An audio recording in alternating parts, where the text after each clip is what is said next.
नमस्कार दोस्तों, कैसे हो आप। आई होप आप बहुत अच्छे होंगे और मैं यही दुआ करता हूं कि आप स्वस्थ रहें। आज मैं आप लोगों के सामने एक महत्वपूर्ण सूचना लेकर आया हूं बीएसटीसी के एग्जाम से संबंधित। 12वीं क्लास के बाद ये प्रारंभिक शिक्षा विभाग ये एग्जाम लेता है बेसिक टीचिंग कोर्स के लिए, सर्टिफिकेट के लिए। ये एग्जाम 28 अगस्त 2023 को होने वाला है। बच्चे एग्जाम के लिए घबराए हुए हैं, लेकिन आपको घबराने की जरूरत नहीं है। ये बिल्कुल सिंपल एग्जाम है। इससे बड़े बड़े भी एग्जाम होते हैं, लेकिन आप लोगों ने ये एग्जाम अभी दिए नहीं है ना, कंपटीशन के एग्जाम। तो आप लोगों के दिमाग में ये बात चलती रहती है कि किस प्रकार का होगा। इसमें कुछ नहीं होता है, नॉर्मल बातें आप लोगों को दिमाग में रखनी होती है। तो वो बातें मैं आप लोगों को इस एग्जाम में बताऊंगा और मैं इतना दावे के साथ कह सकता हूं कि आप मेरी बातों को फॉलो कीजिए, आप बीएसटीसी का एग्जाम क्लियर आसानी से कर पाओगे। तो देखो, सबसे पहले बीएसटीसी का एग्जाम देने से पहले आपके दिमाग में ये बात होनी चाहिए कि इसका पैटर्न क्या है। इसमें टोटल क्वेश्चन कितने आते हैं? 200 क्वेश्चन आते हैं, जो अलग अलग पार्टों में बंटे हुए हैं। सामान्य ज्ञान के 50 क्वेश्चन आएंगे, इसी प्रकार रीजनिंग के 50 क्वेश्चन, इसी प्रकार शिक्षण अभिरुचि के 50 क्वेश्चन, हिंदी के कितने क्वेश्चन? 30 क्वेश्चन, अंग्रेजी के कितने क्वेश्चन? 20 क्वेश्चन। अर्थात टोटल क्वेश्चन कितने आएंगे? 200। और प्रत्येक क्वेश्चन का अंक कितना होगा? 3 नंबर, 3 अंक होंगे। तो टोटल अंक कितने हो गए हमारे पास? 600 अंक का पेपर होगा, जिसमें से आपको पास होने के लिए 400 प्लस नंबर लेके आने हैं। 400 प्लस नंबर कैसे आएंगे वो देखो। आप लोगों को एक बात ध्यान में रखनी है। पहले क्या होता था, शिक्षण अभिरुचि के 4 ऑप्शन आते थे, जिनके उत्तर हमें 0, 1, 2 और 3 में देने होते थे। लेकिन अब की बार पैटर्न चेंज हो चुका है भाई। पहले क्या होता था कि अगर हमारा ऑप्शन सही है, उन चारों में से सबसे ज्यादा सही है, उसके 3 अंक मिलते थे। फिर उससे कम है तो 2, और उससे कम है तो 1, और बिल्कुल गलत है तो 0। लेकिन अब की बार सिर्फ और सिर्फ 3 अंक ही मिलेंगे। गलत और सही का फैसला होगा।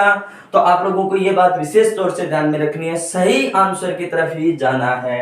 एग्जाम में बैठने से पहले इन पैटर्न को देखिए, एक बार पूरा पेपर पढ़िए। पेपर पढ़ने के बाद आप लोगों को जिस सब्जेक्ट में ज्यादा रुचि होती है, उस सब्जेक्ट को पहले आप एग्जाम हॉल में बैठकर कीजिए।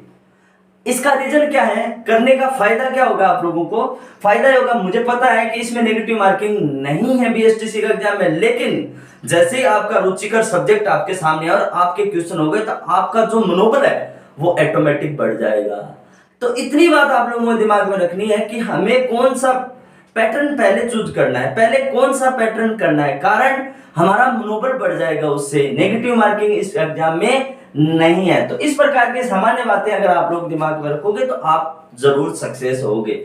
इसके अलावा इस एग्जाम में टोटल कितने फॉर्म भरे गए हैं? 6,18,000, यानी 6 लाख प्लस फॉर्म भरे गए हैं। इसका मतलब ये एग्जाम टफ होने वाला है, तो थोड़ा सा दिमाग में रखना है। इस एग्जाम की डेट आप लोगों को लगभग पता ही होगी सभी को, 28 अगस्त 2023 से इस एग्जाम की डेट है। कई बच्चे घबरा रहे हैं कि इस एग्जाम में नेगेटिव मार्किंग होगी, लेकिन प्यारे बच्चों, इसमें नेगेटिव मार्किंग नहीं है। आप लोगों को 200 क्वेश्चन मिलेंगे और 200 के 200 क्वेश्चन आपको करके आने हैं। गलत सही क्वेश्चन करने हैं, गलत हो तो भी कोई नेगेटिव मार्किंग नहीं होगी। इसलिए हमें 200 में से 200 क्वेश्चन करके आने हैं। आपको क्वेश्चन नहीं छोड़ के आने हैं क्वेश्चन, क्योंकि कई बार क्या होता है कि हमारा 2 ऑप्शन में से एक ऑप्शन को चूज करते हैं तो नेगेटिव मार्किंग होती है, तो उस क्वेश्चन को हम छोड़ देते हैं। लेकिन इसमें नेगेटिव मार्किंग नहीं है। तो अगर आपका 2 में से तुक्का लगाने का मन करे तो आप लगा सकते हो, कोई दिक्कत नहीं है, इसमें नेगेटिव मार्किंग नहीं है। इसके अलावा बच्चे एग्जाम में जाने से पहले एडमिट कार्ड, ये सभी बच्चों के दिमाग में चल रहा है कि हमारे एडमिट कार्ड कब आएंगे। लेकिन आपको पता है कि किसी भी परीक्षा का एग्जाम हो, उसका जो विभाग होता है वो 4 या 5 दिन पहले एडमिट कार्ड डालता है। तो मुझे इतनी आशा है कि कल शाम तक आपके एडमिट कार्ड आ जाएंगे। अगर एडमिट कार्ड आ जाते हैं तो आपको कहीं जाने की जरूरत नहीं है, अपने फोन को उठाइए और ये वेबसाइट लगाइए। ये आधिकारिक वेबसाइट है, इस वेबसाइट को लगाकर आप अपना प्रवेश पत्र या एडमिट कार्ड डाउनलोड कर सकते हो।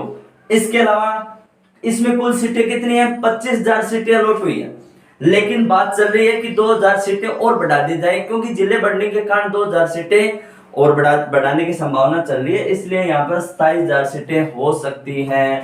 तो बच्चों, आपको एग्जाम में जाने से पहले थोड़ा सा ये ध्यान में रखना है कि हमें अपना मनोबल नहीं गिराना है। एग्जाम में बैठने से पहले आपको इतनी बात ध्यान में रखनी है कि हमें अपना मनोबल नहीं गिराना है। 200 में से 200 क्वेश्चन करने हैं, नेगेटिव मार्किंग को ध्यान में नहीं रखना है, क्योंकि इस एग्जाम में नेगेटिव मार्किंग नहीं है। और मैं दुआ करता हूं कि आप सभी का एग्जाम बहुत अच्छा हो। सभी को मेरी तरफ से बेस्ट ऑफ लक। धन्यवाद।